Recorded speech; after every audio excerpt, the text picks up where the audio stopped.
Sure, thank you. Okay, so let's begin with item number 50. Mayor Pro Tem?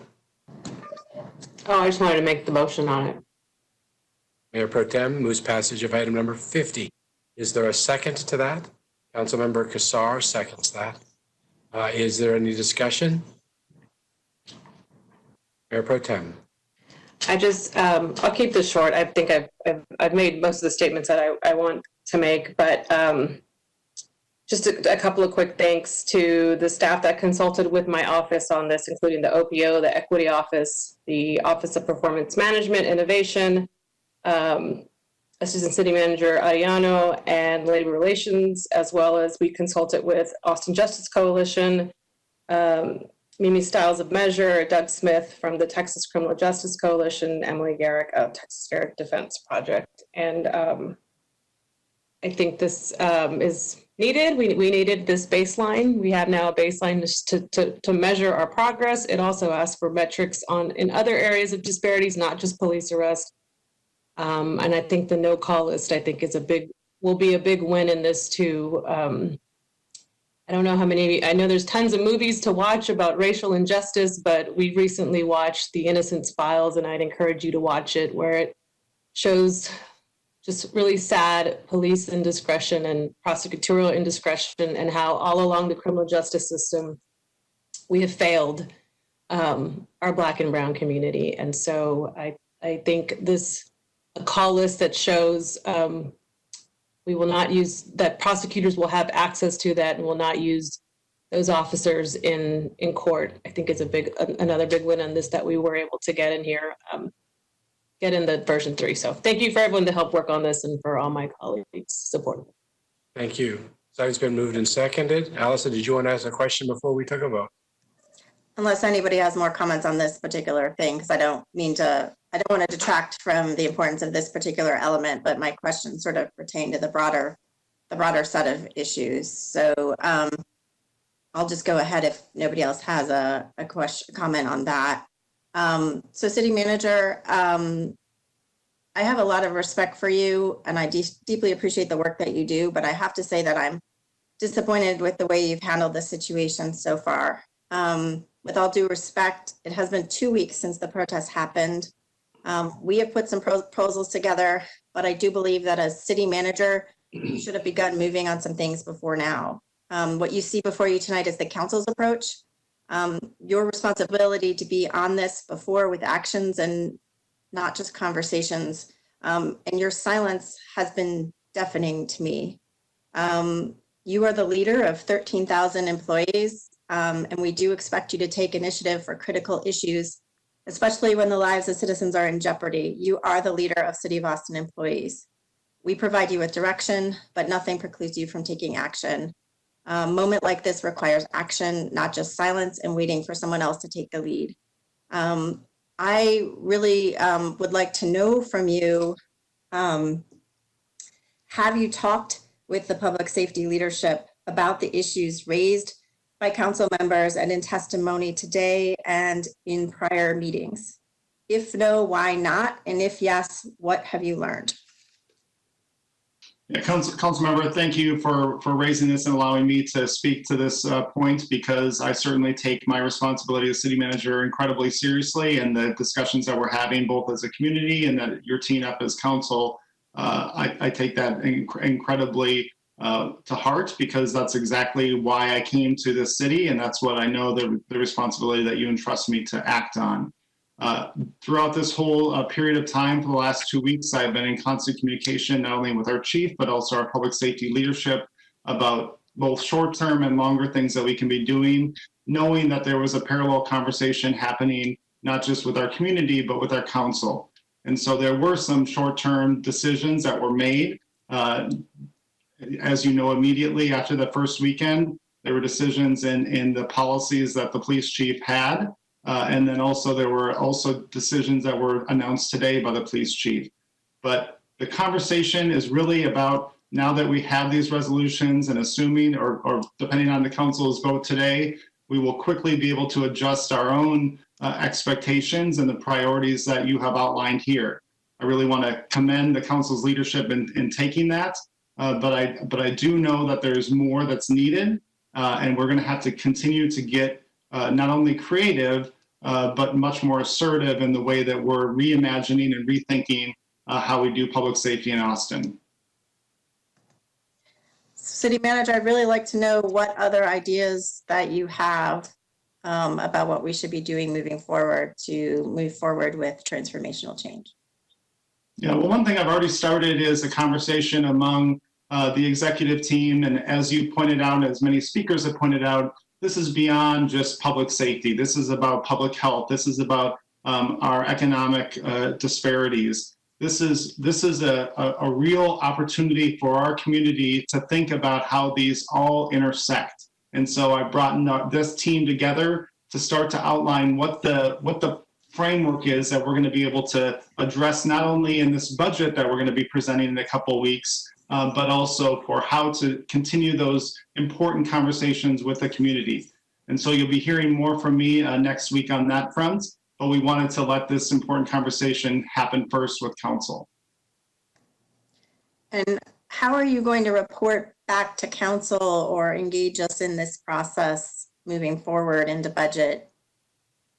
We are, going on break. We don't have opportunities that are set up for us to engage as a group.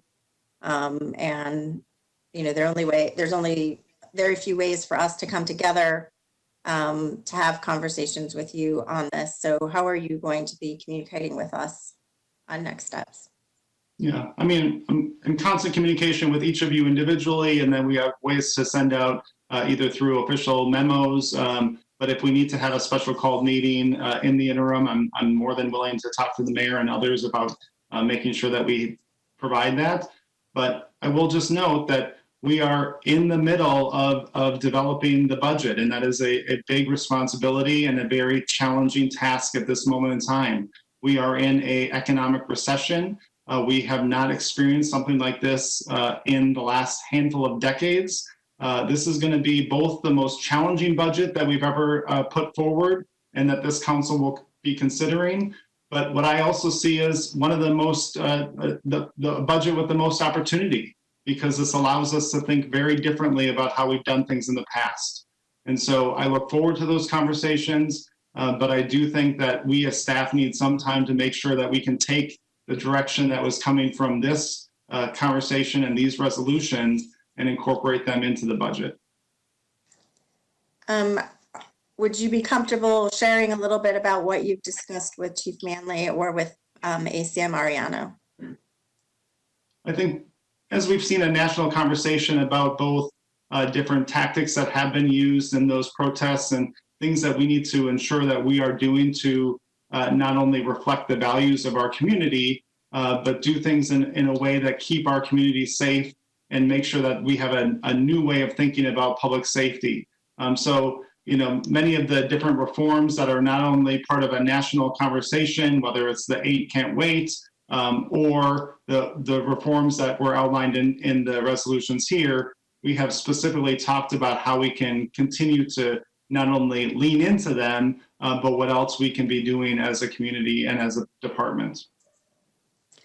Thank you. I mean, obviously, we're going to have to keep continuing this conversation, but we do need to be hearing your voice, and we need to be hearing that you are leading us forward to this transformation in very concrete ways. I look forward to continuing that conversation. My constituents really do want to hear from you as well as the senior manager.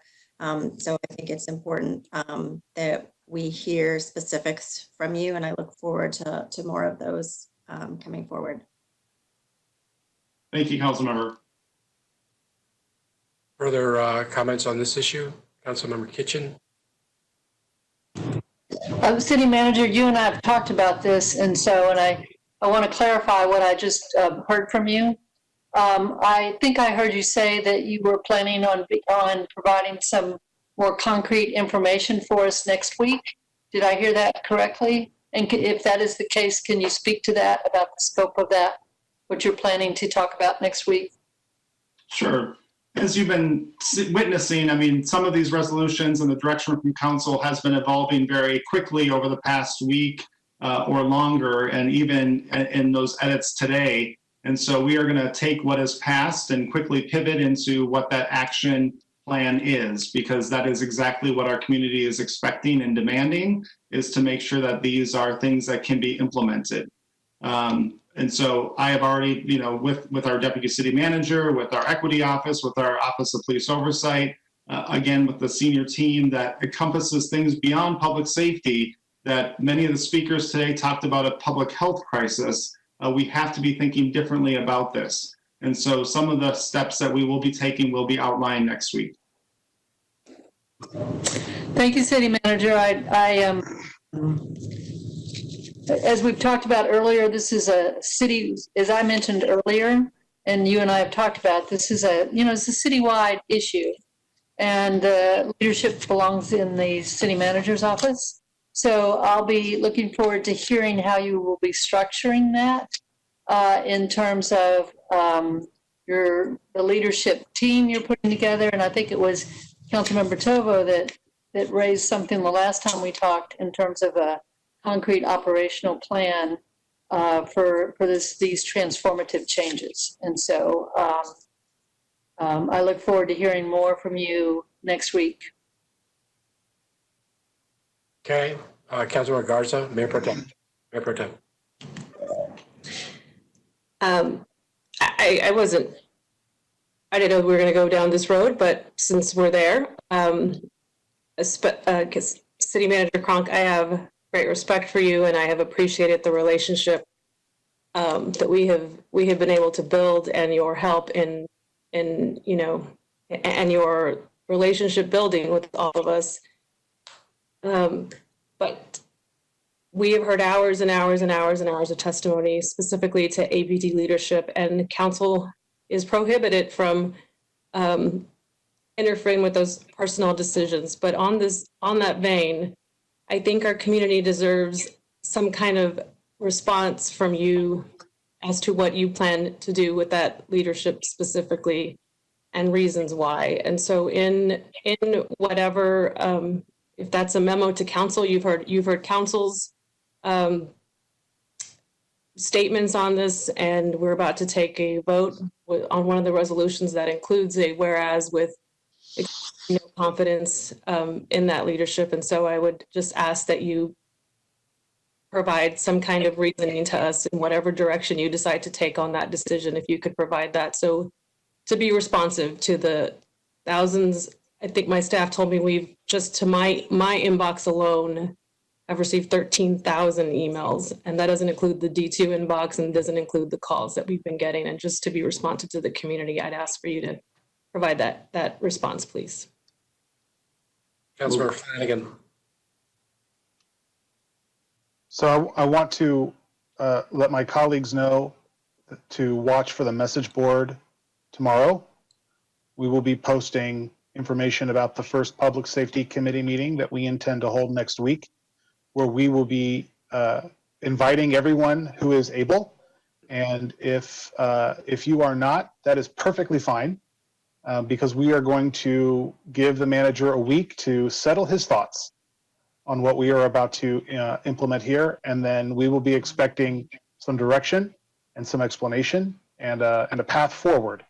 And so I welcome all of you to keep watch on the message board when we post the date, time, and the agenda for that meeting next week. Thank you. All right, colleagues, we have a motion and a second on item 50. We take a vote. Those in favor, please raise your hand. Those opposed, that item passes unanimously.